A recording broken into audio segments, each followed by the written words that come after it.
আপনি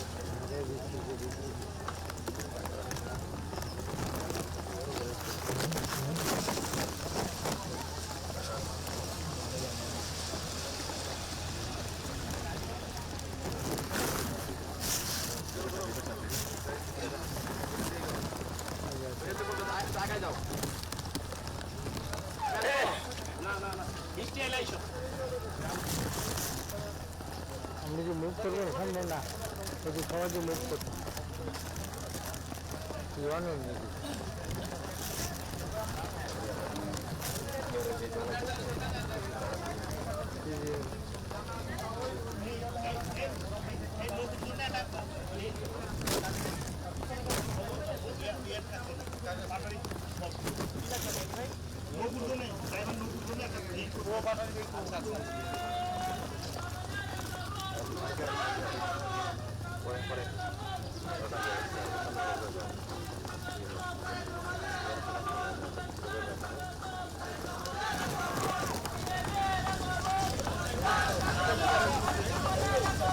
Где надо сказать?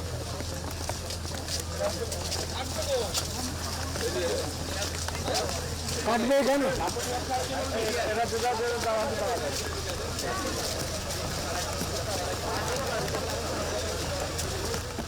সামনে থেকে সরেন কুটি কাটি আলারা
আর স্যার এই শেড সুবিধা বৃদ্ধির ফলে স্যার 1212 মেট্রিক টন ফসল উৎপাদন বৃদ্ধি পাবে এবং স্যার এই খালের উভয় পাশে 8500 কৃষক সরাসরি উপকৃত হবে এবং 40,000 জনগণ পরোক্ষভাবে উপকৃত হবে। টোটাল স্যার আমরা 8 কিলোমিটার খালের দুই পারে 8000 বৃক্ষরোপণ করব। ধন্যবাদ স্যার। কত লোক উপকৃত হচ্ছে তাহলে? স্যার 40,000 লোক সরাসরি পরোক্ষভাবে আর 8500 কৃষক সরাসরি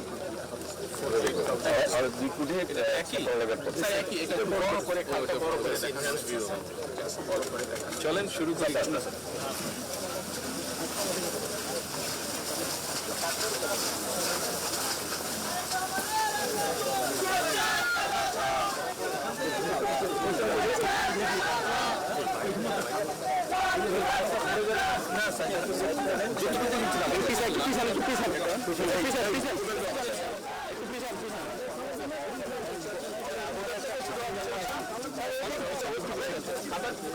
শুরু হবে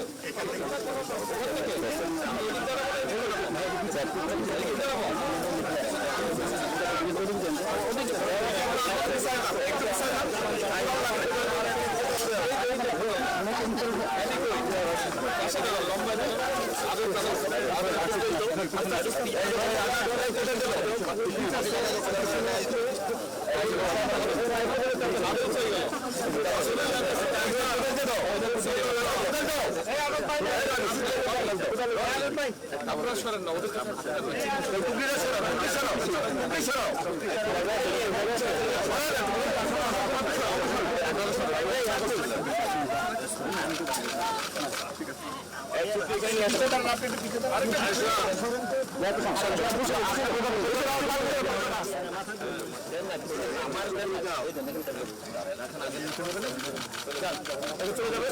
বলছি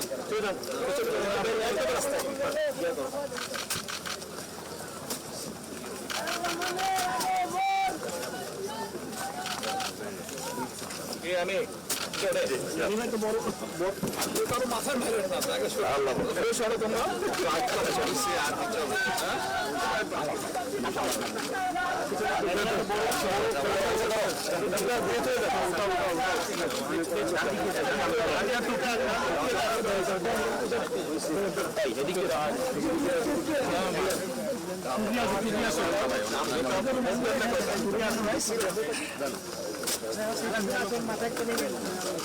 আমি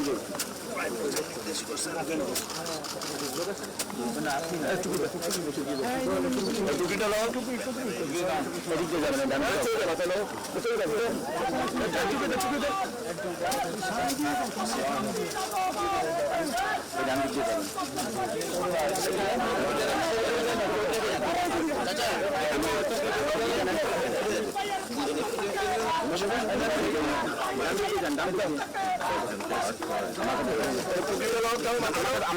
আমাকে তো কৃষক দল ডান দিকে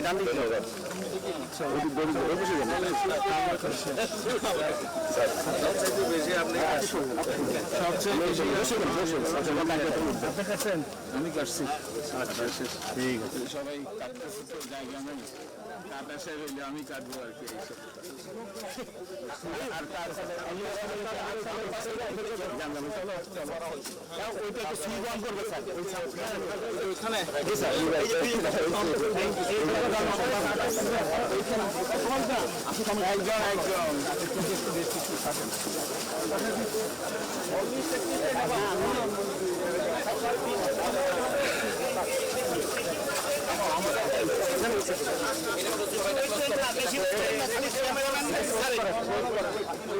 খালি ক্যামেরাম্যান লোক স্যার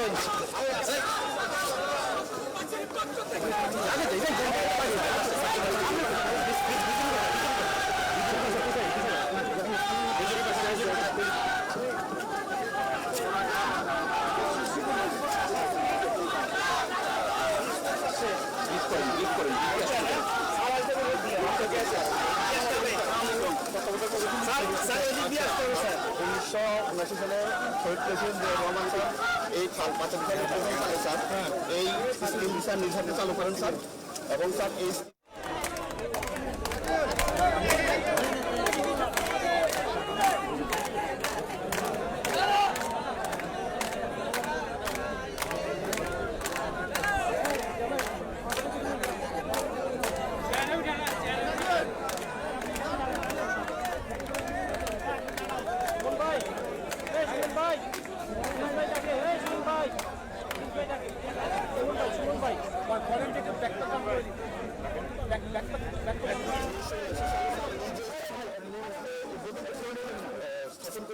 তখন স্যার বিএডিসির মাধ্যমে 7টি জাপানিজ পাম্প স্যার কৃষকের মধ্যে বিতরণ করেন স্যার।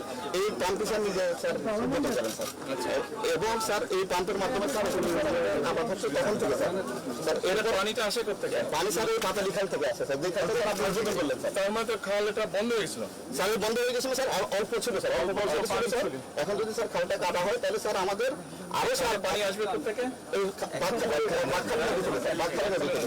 স্যার এইটা যদি স্যার এই খালটার পানি ব্যবহার করে স্যার স্কিমটি চালু করা হচ্ছে স্যার।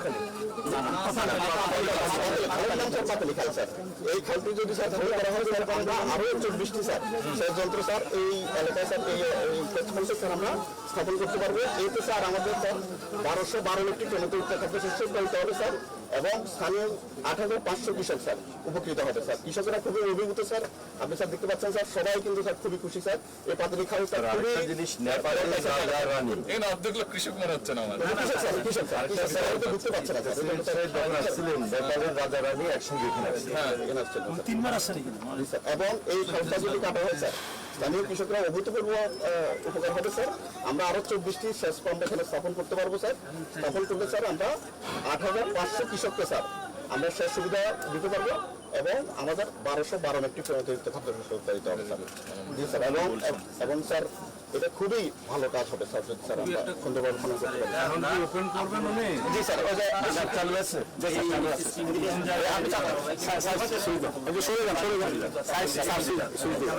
আপনার সেন্টার কোথায় যাবে? না, এখানে যাবে।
ভাই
পানি দেওয়া লাগবে, পানি পাওয়া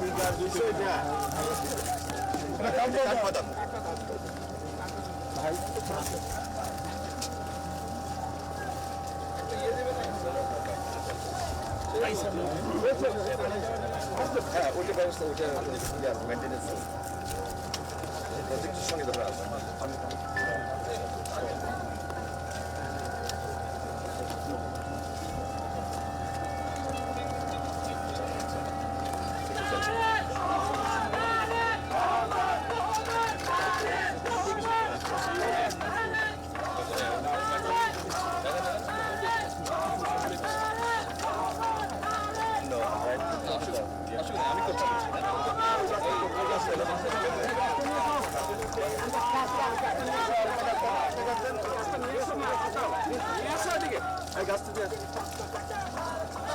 আমার গাছটা তো আমার জন্য লাগাই দিয়েছে আপনি লাগবেন না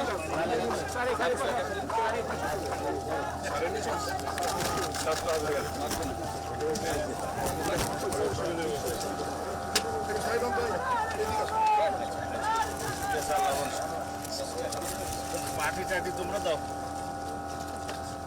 স্যার একটু সামনে আসুন স্যার নিম গাছ আল্লাহর মতো মরবে না নিম গাছ বেশি দেওয়াই না বেশি গাছের গোড়াটা একটু উঁচা করে রাখতে হবে যাতে পানি না জমে পানি জমলে মরে স্যার স্যার একটু পিছন দিয়ে যান জি জি জি না আমার হাত দিতে হবে না এখানে আচ্ছা ঠিক আছে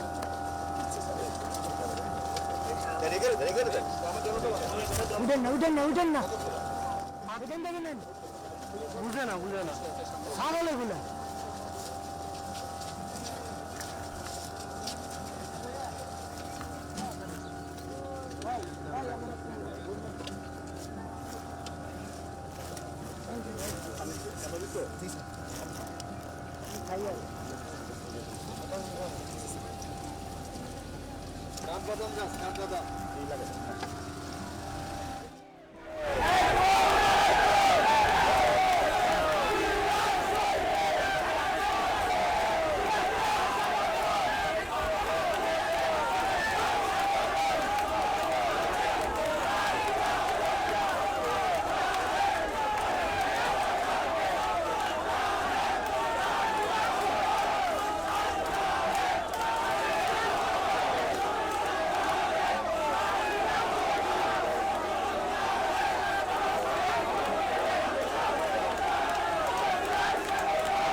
বিসমিল্লাহির রহমানির রহিম।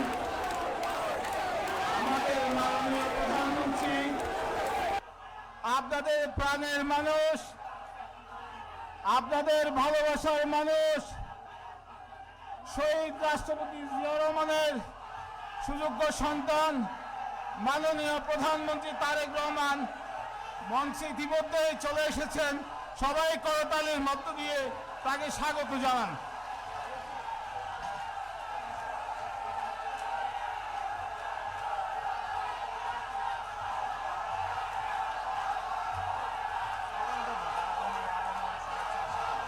তারেক রহমানের আগমন, শুভেচ্ছা স্বাগতম। তারেক রহমানের আগমন, শুভেচ্ছা স্বাগতম। পাতিয়াখালীর পক্ষ থেকে গোলাপ শুভেচ্ছা, কক্সবাজারের পক্ষ থেকে গোলাপ শুভেচ্ছা, ধন্যবাদ। ওনার আজকে অনেকগুলা সফর আছে, আমরা সংক্ষিপ্ত সময়ের মধ্যেই আমাদের পথসভা সমাপ্ত করব। এখন পবিত্র কোরআন থেকে তেলাওয়াত করবেন।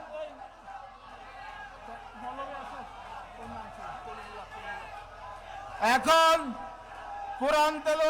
পবিত্র কোরআন থেকে তেলাওয়াত করবেন এই এলাকার উলামা দলের সভাপতি মাওলানা কলিমুল্লাহ।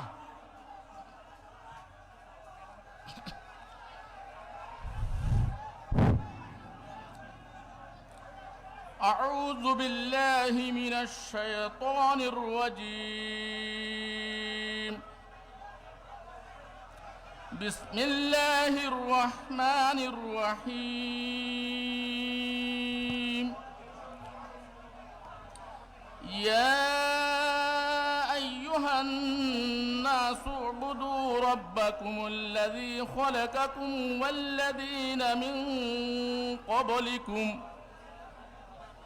والذين من قبلكم لعلكم تتقون الذي جعل لكم الأرض فراشا والسماء بناء وأنزل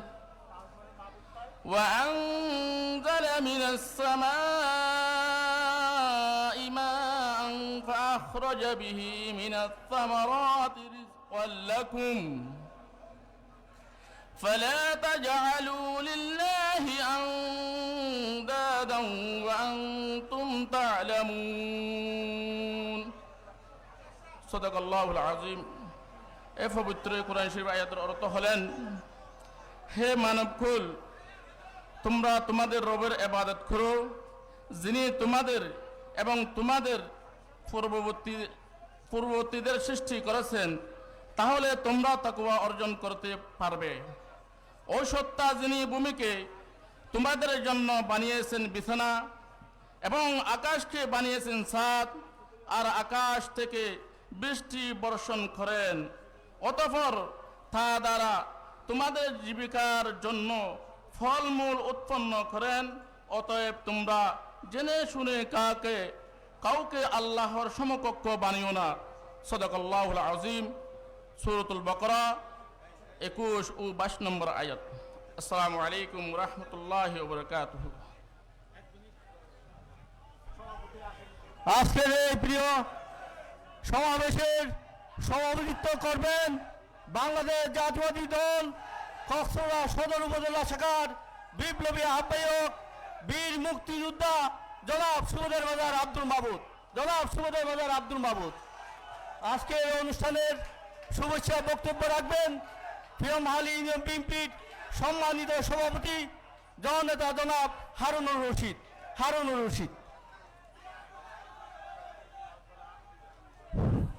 আউযু বিল্লাহি মিনাশ শাইতানির রাজিম বিসমিল্লাহির রহমানির রহিম আজকের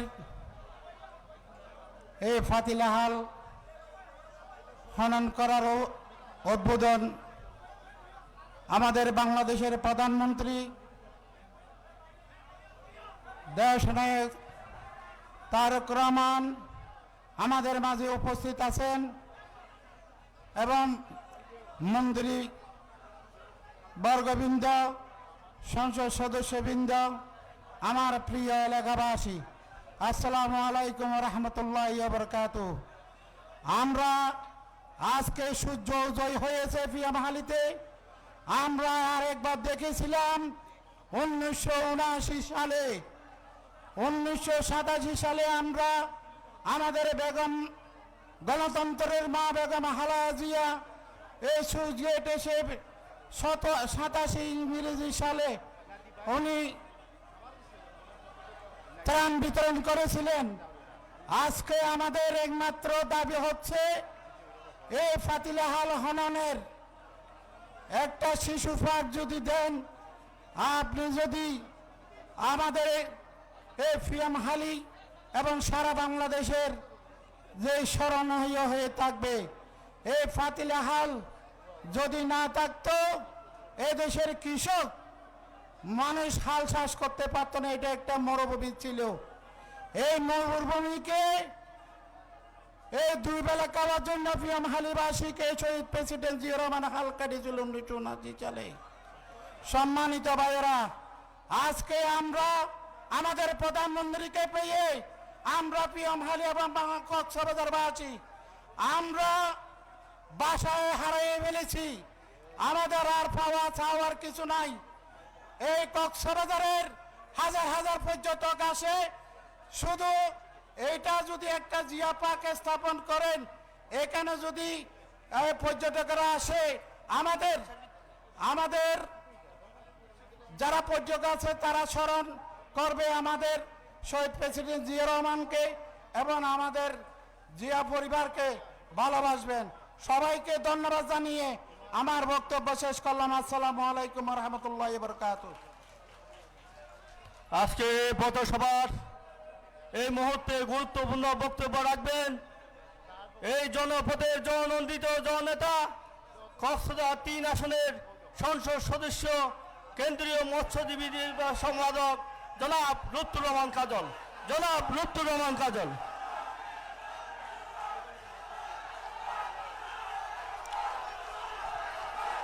ধন্যবাদ। একটু কথা বলতে দাও। বিসমিল্লাহির রহমানির রহিম। সম্মানিত সভাপতি বীর মুক্তিযোদ্ধা জনাব সুবেদার মেজর আব্দুল মাহমুদ অবসরপ্রাপ্ত, এখানে প্রধান অতিথি হিসাবে উপস্থিত আছেন আমাদের প্রাণের স্পন্দন, আমাদের প্রাণের মানুষ, আমাদের ভালোবাসার মানুষ, আমাদের আস্থার প্রতীক মাননীয় প্রধানমন্ত্রী জনাব তারেক রহমান। আমাদের মাঝে সম্মানিত অতিথি হিসেবে উপস্থিত আছেন কক্সবাজার জেলার কৃতি সন্তান, বিশিষ্ট পার্লামেন্টারিয়ান, জননেতা, মাননীয় স্বরাষ্ট্র মন্ত্রণালয়ের মাননীয় মন্ত্রী জনাব সালাউদ্দিন আহমদ সাহেব। আমাদের মাঝে উপস্থিত আছেন পানি সম্পদ মন্ত্রণালয়ের মাননীয় মন্ত্রী তকুর ছাত্র নেতা জনাব শহীদউদ্দিন চৌধুরী এনি। আমাদের মাঝে উপস্থিত আছেন বগুড়ার কৃতি সন্তান, স্থানীয় সরকার ও সমবায় মন্ত্রী, আমাদের অত্যন্ত যোগ্য মাননীয় প্রতিমন্ত্রী জনাব মীর শাহ আলম। আমাদের মাঝে উপস্থিত আছেন পানি সম্পদ মন্ত্রণালয়ের মাননীয় প্রতিমন্ত্রী ফরহাদ হোসেন আজাদ। আমাদের এখানে উপস্থিত হয়েছেন জেলা বিএনপির সম্মানিত সভাপতি জনাব শাহজাহান চৌধুরী। আমাদের এখানে উপস্থিত হয়েছেন চট্টগ্রামের মাননীয় এমপি আবু সুফিয়ান। আমাদের মাঝে উপস্থিত হয়েছেন চট্টগ্রামের এমপি জনাব এনামুল হক। আমাদের মাঝে উপস্থিত হয়েছেন জসিম উদ্দিন। আমাদের মাঝে উপস্থিত হয়েছেন শিল্প প্রতিমন্ত্রী। আমাদের মাঝে উপস্থিত হয়েছেন অনেক অনেক সম্মানিত নেতৃবৃন্দ। আমি সবাইকে স্বাগত জানাচ্ছি। মাননীয় প্রধানমন্ত্রী, এই এলাকার মানুষ আপনার শ্রদ্ধেয় পিতার ভক্ত, এই এলাকার মানুষ আপনার পরিবারের ভক্ত, এই এলাকার মানুষ জাতীয়তাবাদী দলের ভক্ত, বিএনপির ভক্ত। গত নির্বাচনে আমি যখন এখানে ভোট চাইতে এসেছিলাম, তারা আমাকে বলেছিল যদি বিএনপির চেয়ারপারসন তারেক রহমান এই খাল খনন কর্মসূচিতে আসে তাইলে আমরা আপনাকে ভোট দেব। সত্যি কিনা? এবং আলহামদুলিল্লাহ আল্লাহ কবুল করেছে। আজকে মাননীয় প্রধানমন্ত্রী আপনাদের দেখতে এসেছে, খাল খনন কর্মসূচির অংশগ্রহণ এসেছে। উনার পিতার মতোই ইতিহাস এবং ঐতিহ্যের পুনর্জাগরণ আজকে থেকে এখানে শুরু হলো। মাননীয় প্রধানমন্ত্রী, আমাদের চাইবার কিছুই নাই। এখানে মাননীয় স্বরাষ্ট্রমন্ত্রী আছেন, উনি আমাদের অভিভাবক। শুধু দু চারটা আমাদের দাবি নাই, কিছু আবেদন আছে, কিছু নিবেদন আছে। আবেদনটা হলো বাকখালী, আপনি শুনেছেন 11টা ইউনিয়ন নিয়ে বাকখালী। চীনের দুঃখ বলা হয় হুয়াংহু নদী, আর কক্সবাজার আমার এলাকার দুঃখ হলো বাকখালী নদী।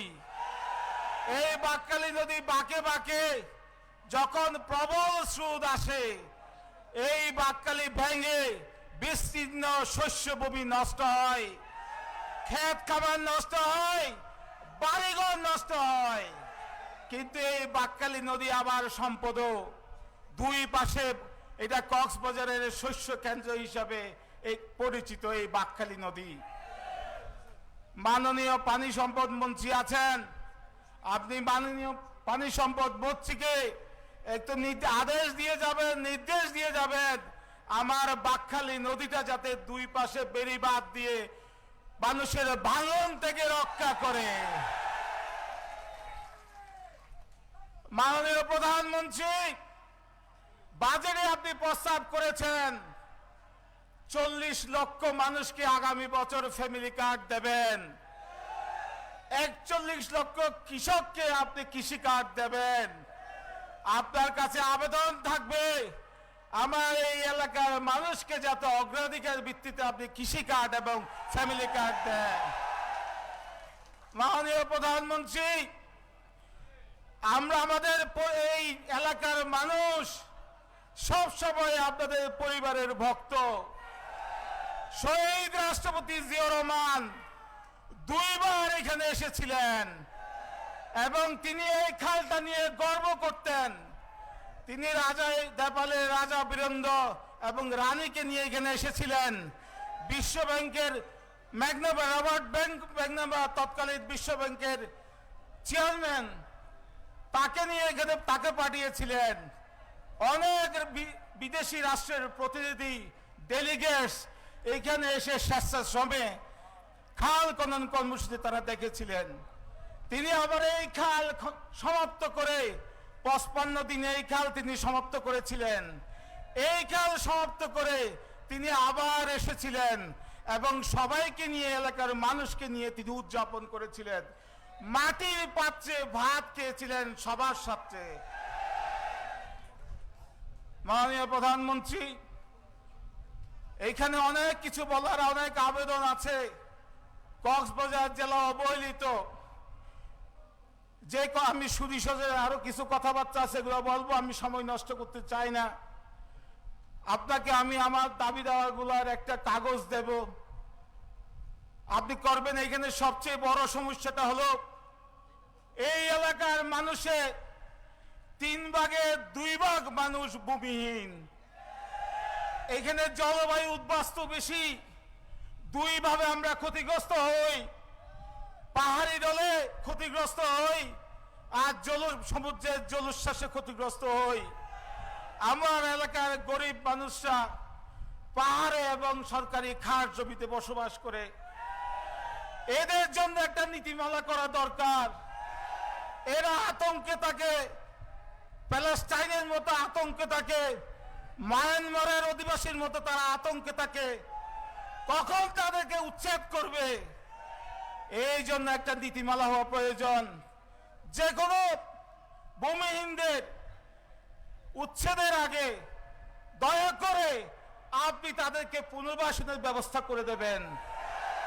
না হলে দীর্ঘস্থায়ী যদি সরকারের না লাগে, যাতে দীর্ঘস্থায়ী বন্দোবস্ত করে দেবেন।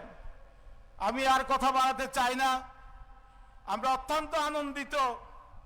আমরা একটাই অনুরোধ আপনার কাছে, এই খাল যখন সমাপ্ত হবে, আপনি এখন আমরা দেখাতে পারি নাই, প্রাকৃতিক দুর্যোগ ছিল, মানুষ আসতে পারে নাই, জনগণ আসতে পারে নাই।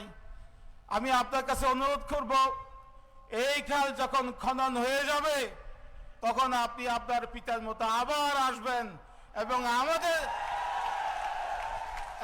আমাদের নিয়ে আপনি মেজবানি খাওয়ার উপভোগ করবেন মাটির বাসনে। আমি আর কথা না বাড়িয়ে আবারও কৃতজ্ঞতা এবং ধন্যবাদ জানিয়ে, এই যে খেজুর গাছগুলা, এইগুলো 2 পাশে খেজুর গাছ ছিল, এগুলো আপনার পিতা লাগিয়েছেন। এই খেজুর গাছগুলো ওই সময় আপনার পিতা লাগিয়েছেন। এখনো আমরা এখানে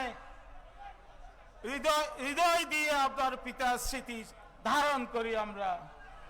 তো আপনাদের সবাইকে ধন্যবাদ এবং কৃতজ্ঞতা জানিয়ে আমি আমার বক্তব্য শেষ করছি। আসসালামু আলাইকুম। আজকের এই পথসভার বক্তব্য রাখবেন গণপ্রজাতন্ত্রী বাংলাদেশ সরকারের পানি সম্পদ মন্ত্রণালয়ের দায়িত্বপ্রাপ্ত প্রতিমন্ত্রী সাবেক ছাত্রনেতা জনাব ফরহাদ হোসেন আজাদ।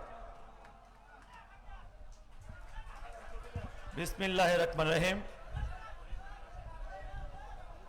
পর্যটন নগরী কক্সবাজারের আজকের এই সদর উপজেলায় পাতলি খালের পুনঃখনন উদ্বোধন উপলক্ষে আজকের এই পথসভার আমাদের সবার আশা আকাঙ্ক্ষা প্রত্যাশা যে মানুষটিকে নিয়ে যিনি এইখানে পদার্পণ করার পূর্বে আমরা সকাল থেকে দেখেছি অদর ধারায় বৃষ্টি হচ্ছিল না ভাই?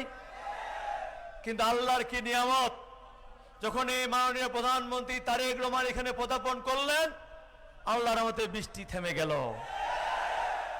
এটাই হচ্ছে জিয়াউর রহমানের সন্তান, খালেদা জিয়ার সন্তান, আল্লাহর নিয়ামত। কাজেই আজকের এই অনুষ্ঠানের প্রধান অতিথি আমাদের গণপ্রজাতন্ত্রী বাংলাদেশ সরকারের মাননীয় প্রধানমন্ত্রী তারেক রহমান, উপস্থিত আমাদের এই কক্সবাজার সহ বাংলাদেশের রাজনীতিতে যিনি সংসদীয় কায়দায় যেভাবে আমাদের সংসদ সহ আমাদের বাংলাদেশের আইন শৃঙ্খলা সুন্দরভাবে সুনিপুণভাবে নিয়ন্ত্রণ করছেন, আমাদের মাননীয় স্বরাষ্ট্রমন্ত্রী বিএনপি জাতীয় স্থায়ী কমিটির অন্যতম সদস্য সালাউদ্দিন আহমেদ, উপস্থিত আমাদের সাবেক ছাত্রনেতা পানি সম্পদ মন্ত্রণালয়ের মাননীয় মন্ত্রী বিএনপির যুগ্ম মহাসচিব শহীদুল চৌধুরী সহ উপস্থিত আমাদের এলজিআরডি প্রতিমন্ত্রী শাহ আলম, বিমান প্রতিমন্ত্রী রশিদুজ্জামান মিল্লাত, বস্ত্র এবং পাট প্রতিমন্ত্রী শরীফুল আলম, পার্বত্য চট্টগ্রাম এবং ভূমি প্রতিমন্ত্রী মীর হেলাল সহ উপস্থিত এমপি বৃন্দ এবং অর্থবাদ নেতৃবৃন্দ, আমার সামনে সমবেত এলাকাবাসী, আসসালামু আলাইকুম। আমাদের লুৎফুল্লাহ কাজল ভাই দাবি করেছেন এই খাল খনন সম্পূর্ণ হলে আপনার এখানে রেগুলেটর, অর্থাৎ আপনারা কি চান?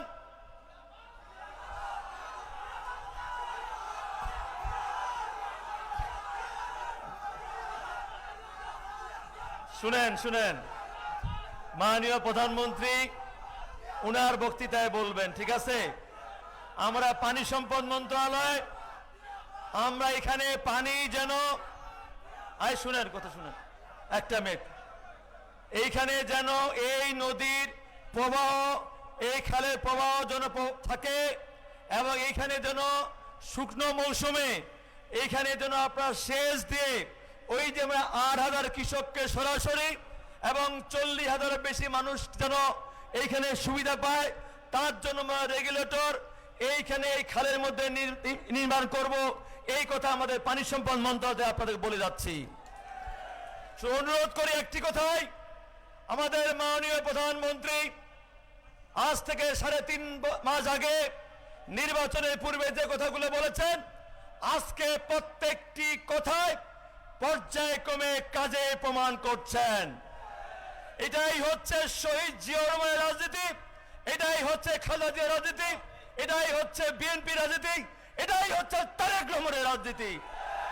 শুধু অনুরোধ থাকবে, আমাদের মাননীয় প্রধানমন্ত্রী যে কর্মকাণ্ড, যে কাজগুলো করছেন, আমাদের প্রত্যেকটি নেতা কর্মী সমর্থককে গ্রামে গঞ্জে হাটে বাজারে প্রচার করতে হবে।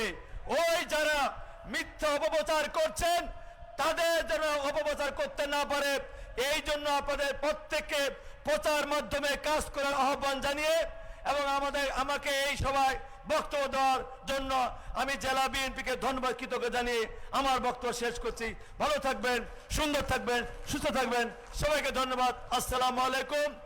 শহীদ প্রেসিডেন্ট জিয়াউর রহমান হোক, খালেদা জিয়া রহমান হোক, আমাদের আশা আকাঙ্ক্ষার প্রতীক তারেক রহমান জিন্দাবাদ, জিন্দাবাদ, জিন্দাবাদ। ধন্যবাদ। এই মুহূর্তে বক্তব্য রাখবেন বাংলাদেশ জাতীয়বাদী দল বিএনপি কেন্দ্রীয় কমিটির যুগ্ম মহাসচিব ও গণপ্রজাতন্ত্রী বাংলাদেশ সরকারের পানি সম্পদ মন্ত্রণালয়ের মাননীয় মন্ত্রী সাবেক কেন্দ্রীয় ছাত্র দলের সভাপতি জনাব শহীদুদ্দিন চৌধুরী। বিসমিল্লাহির রহমানির রহিম।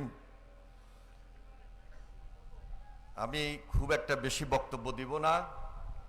সারাদিন বৃষ্টি ছিল, এই মুহূর্তে বৃষ্টি নাই, এটা আল্লাহর রহমত। আমাদের প্রতিমন্ত্রী সাহেব বলে গিয়েছেন, আমাদের মাননীয় প্রধানমন্ত্রী জনাব তারেক রহমান তিনি আপনাদের সামনে বিস্তারিত বক্তব্য রাখবেন। আমাদের অন্যান্য সম্মানিত অতিথিবৃন্দ আছেন, সবাই বক্তব্য দিতে পারেন নাই, সারাদিন ব্যাপী অনেক প্রোগ্রাম। আমি আপনাদের সবাইকে আন্তরিকভাবে মোবারকবাদ জানাই এবং ধন্যবাদ জানাই। শুধু এটাই বলবো, দেখুন আজ থেকে প্রায় 50 বছর আগে প্রেসিডেন্ট জিয়া রহমান সাহেব এখানে এসেছেন এই অজপাড়া গায়ে, এবং সে সময় বিদেশি মেহমানরা পর্যন্ত এসেছিলেন। এই অজপাড়া গায়ে এই খালটার প্রতি, পাতালি খাল, এত গুরুত্ব দিয়েছিলেন। শুধু তিনি সাধারণ মানুষের সঙ্গে তার একটা যে সম্পৃক্ততা, সেটাই তিনি রাখার চেষ্টা করেছিলেন। বিদায় তার লক্ষ্য ছিল যে উৎপাদনটাকে দ্বিগুণ করতে হবে আর কৃষির উন্নয়ন বৃদ্ধি করতে হবে, এবং বাংলাদেশ তাই হয়েছিল সেই সময়, স্বনির্ভর বাংলাদেশ। আজকে মাননীয় প্রধানমন্ত্রী জনাব তারেক রহমান তারই যোগ্য উত্তরসূরি। দেশনেত্রী বেগম খালেদা জিয়ার জ্যেষ্ঠ সন্তান, তিনি পিতা এবং মাতার পথকে অনুসরণ করছেন। আমার এবং আপনার দায়িত্ব হলো আগামী দিনগুলোতে তারেক রহমানের হাতকে শক্তিশালী করা। অনেক ষড়যন্ত্র হবে এবং আমাদের সবাইকে ঐক্যবদ্ধভাবে এই ষড়যন্ত্রকে মোকাবেলা করা। ইনশাআল্লাহ আপনারা ভালো থাকবেন। আপনাদের সবাইকে সংগ্রামী সালাম, বিপ্লবী অভিনন্দন জানিয়ে আমি আমার বক্তব্য শেষ করছি। খোদা হাফেজ। বাংলাদেশ জিন্দাবাদ।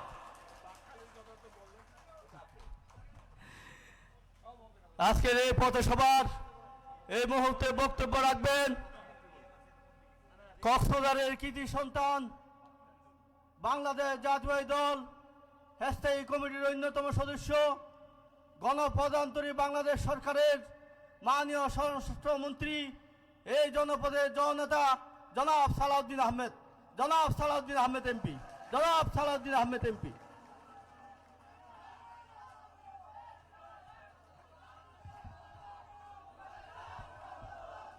আজকের আমাদের মাননীয় প্রধান অতিথি, বিএনপির মাননীয় চেয়ারম্যান,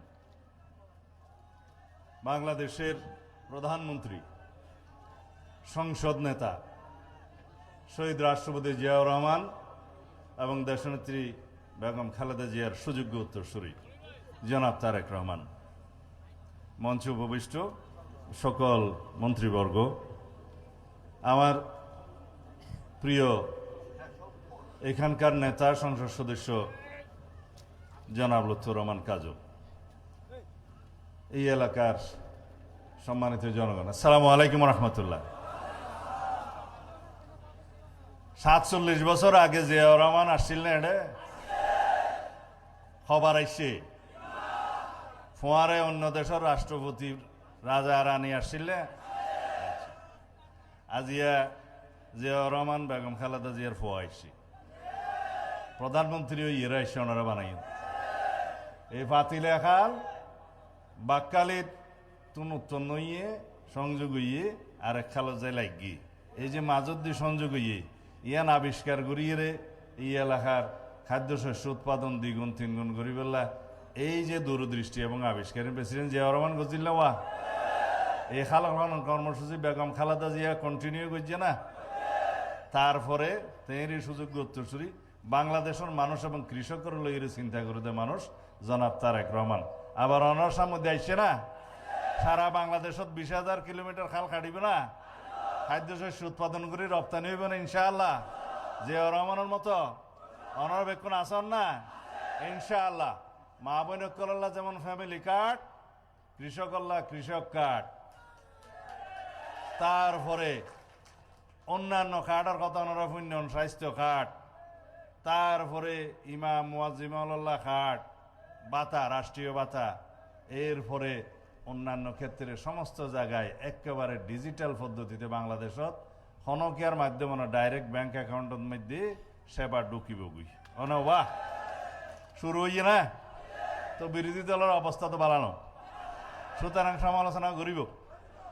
তারপরে তারা যেভাবে বুড়োর মধ্যে খাস কাম করছি, আর ভাই খাজল তো আরে 1 লাখ ফুট বেশি ভাবের কথা হবা। ওই মাইফকলরে ওই যে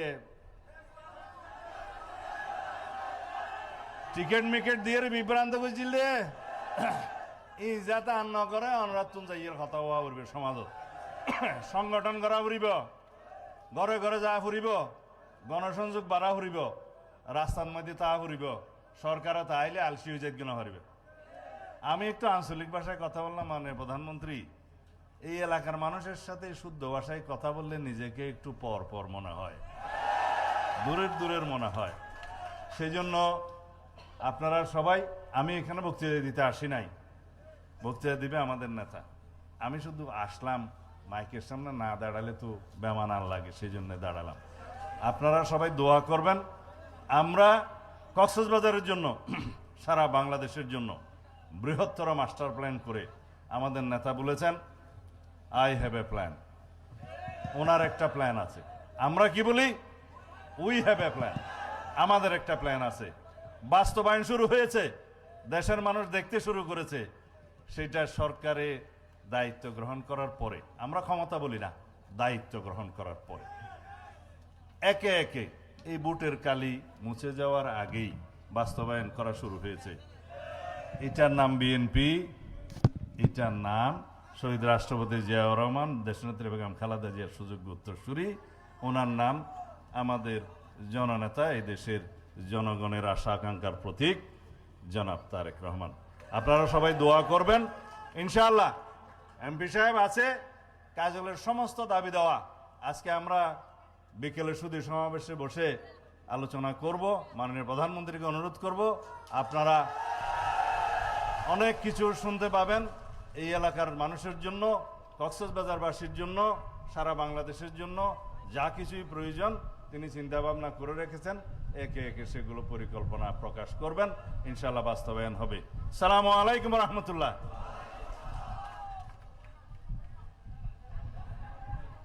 আজকের এই সবার প্রধান অতিথির অনুমতিক্রমে সভাপতিত্ব বক্তব্য রাখবেন কক্সবাজার সদর উপজেলা বিএনপির সম্মানিত সভাপতি, আহ্বায়ক, বীর মুক্তিযোদ্ধা জনাব সুবেদার মেজর অবসরপ্রাপ্ত আব্দুল মাহমুদ। জনাব সুবেদার মেজর অবসরপ্রাপ্ত আব্দুল মাহমুদ। বিসমিল্লাহির রহমানির রহিম। আজকের পাথালি খাল খনন পুনঃখননের উদ্বোধনী অনুষ্ঠানে সম্মানিত মাননীয় প্রধানমন্ত্রী ও বিএনপির চেয়ারম্যান, বাংলার রাখাল রাজা শহীদ প্রেসিডেন্ট জিয়াউর রহমানের সুযোগ্য সন্তান ও দেশনেত্রী বেগম খালেদা জিয়া, আমাদের এই বাংলাদেশের জাতীয়তাবাদী পরিবারের মা, তারই সুযোগ্য সন্তান আমাদের মাঝে আজকে পাথালি খাল উদ্বোধন করার জন্য এসেছেন। আমি এই জন্য সময় নষ্ট না করে আমি এখানে মন্ত্রীবর্গরা অনেক এসেছেন, অনেকে সালাউদ্দিন ভাই সহ অনেকেই, আমি আজকে সকলকে ধন্যবাদ জানিয়ে, আজকে যারা এই ঝড় বৃষ্টির মধ্যে আপনারা এত কষ্ট করে মন্ত্রী মহোদয়কে সম্বর্ধনা দেওয়ার জন্য এসেছেন, সকলকে ধন্যবাদ জানিয়ে আমার বক্তব্য এখানে শেষ করছি। বাংলাদেশ জিন্দাবাদ। আজকের এই পথসভার প্রধান অতিথি হিসাবে গুরুত্বপূর্ণ বক্তব্য রাখবেন গণপ্রজাতন্ত্রী বাংলাদেশ সরকারের মাননীয় প্রধানমন্ত্রী, বিএনপির চেয়ারম্যান জনাব তারেক রহমান। জনাব তারেক রহমান নেতা আছে, কোন সে নেতা? তারেক রহমান। তারেক রহমান। ধন্যবাদ। বিসমিল্লাহ রহমান রহিম। আজকের এই জনসভায় উপস্থিত সভাপতি, মঞ্চে উপস্থিত এই এলাকার নেতৃবৃন্দ, উপস্থিত স্বরাষ্ট্রমন্ত্রী সহ মন্ত্রী পরিষদের সদস্যবৃন্দ, জাতীয় সংসদের সদস্যবৃন্দ, উপস্থিত মুরব্বীবর্গ, এলাকাবাসী ভাই বোনেরা এবং আমার দলীয় নেতৃবৃন্দ, কর্মী ভাইরা, আসসালামু আলাইকুম। কেমন আছেন আপনারা? ভালো আছেন সবাই? আলহামদুলিল্লাহ। এই যে আজকে আপনাদের এখানে আসলাম, কেন এসেছি জানেন তো? কেন বলেন তো? কি কেন এসছে বলেন তো ভাই? ওই যে দূরে দাঁড়াচ্ছেন, হ্যাঁ, খাল খননের জন্য। কি নাম খালটার? পাতালি খাল। এই খালটা কিন্তু আজকে যে আমরা পুনর্খননের কাজে হাত দিয়েছি, এই খালটা প্রথম খনন করেছিলেন আজকে থেকে 50 বছর আগে কে? শহীদ রাষ্ট্রপতি জিয়াউর রহমান। প্রিয় ভাই বোনেরা, এই খালটি আমরা এই জন্য খনন করতে চাই, কারণ আপনাদের নিশ্চয়ই মনে আছে, আপনারা নির্বাচনের আগে শুনেছিলেন যে আমরা দেশের মানুষের সামনে বলেছিলাম যে আমরা সরকার গঠন করতে, আল্লাহর রহমতে সরকার গঠন করতে সক্ষম হলে আমরা দেশের জন্য কতগুলো কাজ করতে চাই, এবং কি কি সেই কাজগুলো। সেই কাজগুলো ছিল আজ যে খাল খনন কর্মসূচি এখানে উদ্বোধন করলাম আমরা। এইরকম দেশে আমরা বিভিন্ন জায়গায় খাল খনন কর্মসূচি কাজ শুরু করতে চাই, পুনর্খননের কাজ শুরু করতে চাই, এবং ইনশাল্লাহ আগামী 5 বছর আমরা সারা বাংলাদেশে আমাদের লক্ষ্য হচ্ছে 20,000 কিলোমিটার খাল আমরা খনন করব। কারণ এই খাল, এই যে পাতালি খাল, এই খাল খনন করার ফলে আমরা দেখেছি প্রায় 40,000 মানুষ উপকৃত হবে এই এলাকার। প্রায় 1200 হেক্টর জমিতে পানির সুবিধা পাবে কৃষিকাজের সময়। প্রায় 1200 মেট্রিক টন খাদ্যশস্য বেশি উৎপন্ন হবে এই এলাকায়, এবং সরাসরি প্রায় 8,500 কৃষক ভাই সেই সেচ সুবিধা পাবে এই খাল পুনর্খনন করার মাধ্যমে। এইভাবে চিন্তা করুন, সারা বাংলাদেশে যদি আমরা যেই খালগুলোকে লক্ষ্য করেছি সেই খালগুলো যদি খনন এবং পুনর্খনন করতে পারি, তাহলে চিন্তা করুন এই একটি এলাকাতেই এই 10 বর্গ কিলোমিটার এলাকার মানুষ এই পানির সুবিধা পাবে। তার মধ্যে 40,000 মানুষ তো পানির সুবিধা পাবে, সাথে 8,500 কৃষক ভাই, সরাসরি যারা কৃষক, তারা সেই সুবিধা পাবে এই একটি উপজেলাতে, এই সদর থানাতেই। তাহলে চিন্তা করুন, আমরা যদি 20,000 কিলোমিটার খাল খনন করতে পারি, সারা বাংলাদেশে কত কৃষক ভাই সরাসরি সেচের সুবিধা পাবে। আমরা আগেই বলেছি, সব সময় বলছি, আজকেও বলছি, বিএনপির রাজনীতি হচ্ছে মানুষের জন্য রাজনীতি, এবং সেই জন্যই আমরা কৃষক ভাইদের পাশে দাঁড়ানোর জন্য, কৃষক ভাইদের সুবিধার জন্য, কৃষক ভাইদেরকে স্বাবলম্বী করে গড়ে তোলার জন্য আমরা এই খাল খনন কর্মসূচি যেমন শুরু করেছি, একই সাথে আমরা নির্বাচনের আগে বলেছিলাম যে আমরা কৃষক ভাইদেরকে প্রতি বছর তাদের বীজ, কীটনাশক, ওষুধ বলুন, সার বলুন কেনার জন্য প্রতি বছর এককালীন আমরা তাদেরকে 2,500 টাকার একটি সুবিধা দিতে চাই, এবং সেটি দিব আমরা ইনশাল্লাহ কৃষক কার্ডের মাধ্যমে। এই কথাটা আমরা বলেছিলাম। আপনারা জানেন 2 দিন আগে আমরা বাংলাদেশে বিএনপি, এই বর্তমান সরকার গত ফেব্রুয়ারি মাসের 17 তারিখে সরকার গঠনের পরে এই গত 2 দিন আগে আমরা বাজেট উপস্থাপন করেছি। সেই বাজেটে আমরা কৃষকদের জন্য, কৃষক ভাইদের জন্য আমরা বরাদ্দ রেখেছি, এবং ইনশাল্লাহ আগামী জুলাই মাস থেকে শুরু করে পর্যায়ক্রমিকভাবে আগামী 1 বছরের ভিতরে আমরা বাংলাদেশের প্রতিটি উপজেলায় 8 থেকে প্রায় 10,000 কৃষক ভাইদের কাছে আমরা এই কৃষক কার্ডের সুবিধা পৌঁছে দিতে সক্ষম হব ইনশাল্লাহ। প্রিয় ভাই বোনেরা, আগেই বলেছি আমাদের রাজনীতি হচ্ছে এই বাংলাদেশের জন্য, আমাদের রাজনীতি হচ্ছে এই বাংলাদেশের মানুষের জন্য। আমরা জানি গ্রামে গঞ্জে মিলিয়ে বাংলাদেশের শতকরা 70 থেকে 80% মানুষ, খেটে খাওয়া মানুষ বাংলাদেশের গ্রাম অঞ্চলগুলোতে বাস করে। বাংলাদেশের জনসংখ্যার অর্ধেক হচ্ছে নারী। এখন এই নারীদের দেশনেত্রী খালেদা জিয়া শিক্ষার ব্যবস্থা করে দিয়ে গিয়েছিলেন, বিনামূল্যে শিক্ষা ব্যবস্থা। সেই শিক্ষা ব্যবস্থা ক্লাস 1 থেকে ইন্টারমিডিয়েট পর্যন্ত দেশনেত্রী খালেদা জিয়া করে দিয়ে গেছিলেন। এই নারীরা যদি শিক্ষিত না হয়, তারা যদি স্বাবলম্বী হতে না পারে, তাহলে পুরুষের পাশে দাঁড়াতে পারবে না এবং বাংলাদেশ এগিয়ে যেতে পারবে না। সেই জন্য এই নারীদের শিক্ষা ব্যবস্থা, তারা যাতে আরো শিক্ষার সুযোগ পায়, সেই জন্য স্নাতক পর্যন্ত বা ডিগ্রি পর্যন্ত আমরা এই বর্তমান সরকার মেয়েদের শিক্ষা ব্যবস্থা ফ্রি করার ঘোষণা দিয়েছে। এবং শুধু তাই নয়, একই সাথে আমরা যারা ভালো রেজাল্ট করবে তাদেরকে আমরা উপবৃত্তিও দিব, সেই ব্যবস্থাও আমরা রেখেছি এই বাজেটের মধ্যে। এবং একই সাথে এই যে বাংলাদেশের শতকরা 70% মানুষ, অন্তত 70% মানুষ যে গ্রামে বসবাস করে, এই গ্রামের পরিবারগুলোকে স্বাবলম্বী করে গড়ে তোলার জন্য আমরা মায়েদের হাতে ফ্যামিলি কার্ড তুলে দেবার ঘোষণা দিয়েছি। এবং যেমন স্বরাষ্ট্রমন্ত্রী এখানে একটু আগে বলেছেন যে ভোটের দাগ শুকানোর আগেই আমরা আমাদের যে প্রতিশ্রুতি দিয়েছিলাম নির্বাচনের আগে, সেই প্রতিশ্রুতি পালনের কাজ শুরু করেছি। আপনাদের নিশ্চয়ই মনে আছে, কালি শুকানোর আগেই আমরা ফ্যামিলি কার্ড দেওয়ার কাজ শুরু করেছি। এই সেই ভোটের কালি শুকানোর আগে আমরা কৃষক কার্ড দেওয়া শুরু করেছি।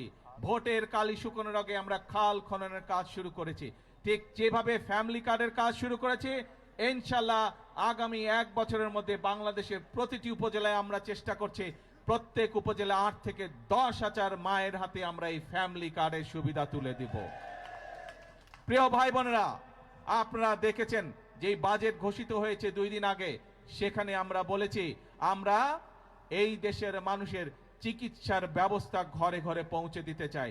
মানুষ যাতে চিকিৎসা সুবিধা পায়, মানুষ যাতে স্বল্প মূল্যে ওষুধ পেতে পারে, তার জন্য আমরা ব্যবস্থা গ্রহণ করছি। এবং সেই জন্যই অনেকগুলো চিকিৎসা ব্যবস্থার অনেকগুলোর উপরে আগের সরকারগুলো ট্যাক্স রেখে গিয়েছিল, ভ্যাট দিয়ে গিয়েছিল, আমরা সেই ট্যাক্সগুলো আমরা উঠিয়ে নিয়েছি। তার ফলে আগে একজন হার্টের রোগী সে যদি স্টেন্টিং করত, তাহলে তার যেখানে প্রায় 1.25 লক্ষ টাকার মতন খরচ হতো, সেই টাকা এই ট্যাক্স উঠায় নেবার পরে আগামী জুলাই মাস পর থেকে ইনশাল্লাহ সেটি প্রায় অর্ধেকে নেমে আসবে।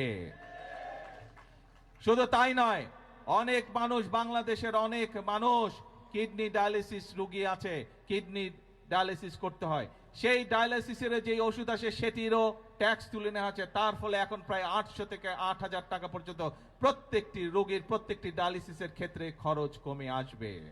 প্রিয় ভাই বোনেরা, এই কাজগুলো করার উদ্দেশ্য এবং কাজগুলো করার লক্ষ্য একটি। কি সেই লক্ষ্য? সেই লক্ষ্য হচ্ছে দেশের মানুষ যাতে একটু ভালো থাকতে পারে। আজকে সকালবেলায় আসার সময় যখন আমি প্লেনে করে এই কক্সবাজার আসছিলাম, তখন আমি প্লেনে বসে বসে পত্রিকাগুলো দেখছিলাম যে কি কি সংবাদ করেছে। অনেকগুলো পত্রিকাতে আমি দেখলাম, পত্রিকাগুলো নিউজ করেছে প্রতিবার বাজারের সময় নিত্য প্রয়োজনীয় জিনিসের মূল্য পরের দিনই বৃদ্ধি পায়। আল্লাহর রহমতে আলহামদুলিল্লাহ, শুকুর আলহামদুলিল্লাহ, এইবার বাজেট দেওয়ার পরে এখন পর্যন্ত কোনো জিনিসের দাম বৃদ্ধি পায়নি। কারণ চাল, ডাল, তেল, নুন সব প্রয়োজনীয় যে জিনিসগুলো আছে তার উপরে যে সকল ট্যাক্স ছিল, বর্তমান সরকার এই 2 দিন আগের বাজেটে 60টি পণ্যের উপর থেকে ট্যাক্স তুলে নিয়েছে, যাতে করে নিত্য প্রয়োজনীয় জিনিসের দাম না বাড়ে। প্রিয় ভাই বোনেরা, কারণ উদ্দেশ্য একটি, লক্ষ্য একটি, দেশের মানুষ যাতে ভালো থাকতে পারে। কিন্তু প্রিয় ভাই বোনেরা, আমরা যেমন মানুষের নিত্য প্রয়োজনীয় জিনিসের, ওষুধ, বিভিন্ন চিকিৎসার বিষয়ের ট্যাক্স কমিয়ে দিয়েছি যাতে সেগুলোর দাম কমে যায়, যাতে মানুষ স্বস্তিতে থাকতে পারে। আমরা ট্যাক্স বাড়িয়েছি কিসে? আমরা ট্যাক্স বাড়িয়েছি মদের উপরে। আমরা ট্যাক্স বাড়িয়েছি কিসে? আমরা ট্যাক্স বাড়িয়েছি সিগারেটের উপরে, যা মানুষের জন্য ক্ষতিকারক। কিন্তু আমরা সামাজিক মাধ্যম সহ বিভিন্ন নিউজের মধ্যে দেখলাম একটি খবর, সেই খবর বিরোধী দল দেখলাম বলছে যে এই বাজেট তারা মানে না, গণবিরোধী বাজেট মানে না। প্রিয় ভাই বোনেরা, আপনাদের কাছে আমার প্রশ্ন, দাঁড়াও, প্রিয় ভাই বোনেরা, আপনাদের কাছে আমি প্রশ্ন রেখে যেতে চাই, যেই বাজেটে ট্যাক্স কমানো হয় সেই বাজেটও বিরোধী দল মানে না। যেই বাজেটে মদের দাম বাড়ানো হয়, যেই বাজেটে সিগারেটের দাম বাড়ানো হয় সেই বাজেটও বিরোধী দলের পছন্দ নয়। তাহলে এবার বিরোধী দলের উদ্দেশ্য বুঝতে পেরেছেন, লক্ষ্য বুঝতে পেরেছেন? তাদের লক্ষ্য বা উদ্দেশ্য দেশের মানুষের পাশে দাঁড়ানো নয়, তাদের উদ্দেশ্য একটাই, তাদের লক্ষ্য একটাই, সেটা হচ্ছে দেশের মধ্যে একটি অস্থিতিশীলতা, অশান্তি তৈরি করা, মানুষকে বিভ্রান্ত করা। প্রিয় ভাই বোনেরা, আমরা আরেকটি বিষয় এখানে বাজেটের মধ্যে উল্লেখ করেছি, বাংলাদেশ কৃষি প্রধান দেশ, কিন্তু কৃষির সাথে সাথে একই সাথে আমাদেরকে শিল্প বাণিজ্য গড়ে তুলতে হবে, এবং সে কারণেই শিল্প বাণিজ্য যদি গড়ে উঠতে পারে আমাদের সন্তানরা সেখানে কর্মসংস্থানের ব্যবস্থা হবে, চাকরি বাকরি ব্যবসা বাণিজ্য করতে পারবে। এবং সে কারণেই যে সকল শিল্প দেশে উৎপন্ন হয়, যে সকল দ্রব্য দেশে উৎপাদিত হয়, একই জিনিস যেগুলো বিদেশ থেকে আসে সেগুলোর উপরে আমরা ট্যাক্স বাড়িয়েছি, যাতে করে দেশে যেই দ্রব্যটি উৎপাদিত হচ্ছে সেই দ্রব্যটি যারা উৎপাদিত হচ্ছে সেই শিল্প কারখানাটি যাতে সাপোর্ট পেতে পারে তার ব্যবস্থা আমরা এই বাজেটের মধ্যে রেখেছি। এটিও বিরোধী দলের পছন্দ নয়। এখন প্রিয় ভাই বোনেরা, দেশের মালিক আপনারা, দেশের মালিক কোনো রাজনৈতিক দল নয়, দেশের মালিক কোনো পরিবার নয়, দেশের মালিক হচ্ছে বাংলাদেশের 20 কোটি জনগণ। এই 20 কোটি জনগণ যারা দেশের মালিক, আপনাদের কাছে আমি প্রশ্ন রেখে যাচ্ছি, আপনাদের কাছে আমি বিচার দিয়ে যাচ্ছি যে যারা জনগণকে বিভ্রান্ত করতে চায়, যেই বাজেটের মাধ্যমে জনগণের জন্য স্বস্তির ব্যবস্থার চেষ্টা করছে সরকার, সেই বাজেট বলে বিরোধী দল মানে না। তারা দাবি তুলেছে কেন মদের উপরে আমরা ট্যাক্স বাড়ালাম, তারা দাবি তুলেছে কেন আমরা সিগারেটের উপরে ট্যাক্স বাড়ালাম, এই তাদের দুঃখ, তাদের কষ্ট। কেন বর্তমান সরকার 60টি নিত্য প্রয়োজনীয় দ্রব্যমূল্যের ট্যাক্স কমিয়ে দিল, এই হচ্ছে তাদের দুঃখ। তাহলে কি এরা জনগণের বন্ধু হলো? জনগণের বন্ধু তারা হলো না। প্রিয় ভাই বোনেরা, আজ সময় এসেছে কারা জনগণের বন্ধু এবং কারা জনগণের বন্ধু নয় এইটি সঠিকভাবে নির্ণয় করতে হবে। আমরা অতীতে দেখেছি জনগণকে বিভ্রান্ত করে অনেকে অনেক কথা বলেছে, কিন্তু জনগণের ভাগ্য পরিবর্তন হয়নি, দেশের ভাগ্য পরিবর্তন হয়নি। এই প্রথম আমরা চেষ্টা করছি প্রিয় ভাই বোনেরা, বিএনপি যেমন অতীতেও চেষ্টা করেছে, আপনারাই বলেছেন এইখানে শহীদ জিয়া খাল খনন করেছিলেন, দেশনেত্রী খাল খনন করেছিলেন, বৃক্ষরোপণ করেছিলেন, এই কাজগুলোর মাধ্যমে ধীরে ধীরে দেশের অবস্থার পরিবর্তন হচ্ছিল। কিন্তু যারা বিভ্রান্তকারী, যারা ষড়যন্ত্রকারী, বিভিন্ন সময় তারা ষড়যন্ত্র করেছে এবং ষড়যন্ত্র করে মানুষের ভাগ্যের পরিবর্তনের যে গতি তাকে তারা বন্ধ করতে চেয়েছিল, দেশের ভাগ্যের পরিবর্তনের যে গতি তাকে তারা বন্ধ করতে চেয়েছিল। বিগত 12 তারিখের নির্বাচনে বাংলাদেশের মানুষ সিদ্ধান্ত নিয়েছে দেশের জন্য যারা কাজ করে তাদেরকেই বাংলাদেশের মানুষ দায়িত্ব দিয়েছে। আগেই বলেছি আমাদের সকল বিএনপির সকল ক্ষমতার উৎস হচ্ছে জনগণ, কাজেই জনগণের শক্তি হচ্ছে আমাদের শক্তি, জনগণের সমর্থন হচ্ছে আমাদের সবচেয়ে বড় সমর্থন, জনগণের শক্তি হচ্ছে আমাদের সবচেয়ে বড় শক্তি। আমাদের সাথে জনগণের সমর্থন আছে বলেই যতক্ষণ আমাদের এই ধরে প্রাণ থাকবে আমরা ততক্ষণ পর্যন্ত এই দেশ এবং এই দেশের মানুষের জন্যই কাজ করে যাব, এবং এই কাজের মাধ্যমেই আমরা চেষ্টা করব সর্বোচ্চ শক্তিতে ইনশাল্লাহ চেষ্টা করব এই দেশের ভাগ্যের পরিবর্তন করার জন্য, এই দেশের মানুষের ভাগ্যের পরিবর্তন করার জন্য। কারণ এই দেশই হচ্ছে বিএনপির প্রথম ঠিকানা, এই দেশই হচ্ছে বিএনপির শেষ ঠিকানা। সেজন্যই প্রিয় ভাই বোনেরা, আজকে আসুন দেশ আমাদের সকলের, এই দেশই আমাদের প্রথম ঠিকানা, এই দেশই আমাদের শেষ ঠিকানা। সেজন্যই আমরা বলি এই দেশকে গড়লে আমরাই ভালো থাকবো, আমাদের সন্তানরাই শান্তিতে থাকতে পারবে। এই দেশকে যদি আমরা গড়তে না পারি তাহলে আমাদের সন্তানরা দুঃখ কষ্টে থাকবে। কেউ কি চায় নিজের সন্তান কষ্টে থাকুক? কেউ আমরা চাই না। সেজন্যই আমরা একটি কথাই বলি সব সময়, করব কাজ সবার আগে বাংলাদেশ। আল্লাহ হাফেজ, বাংলাদেশ জিন্দাবাদ। ধৈর্য ধরতে হবে, ধৈর্য ধরতে হবে, ইনশাল্লাহ সব হবে আস্তে আস্তে।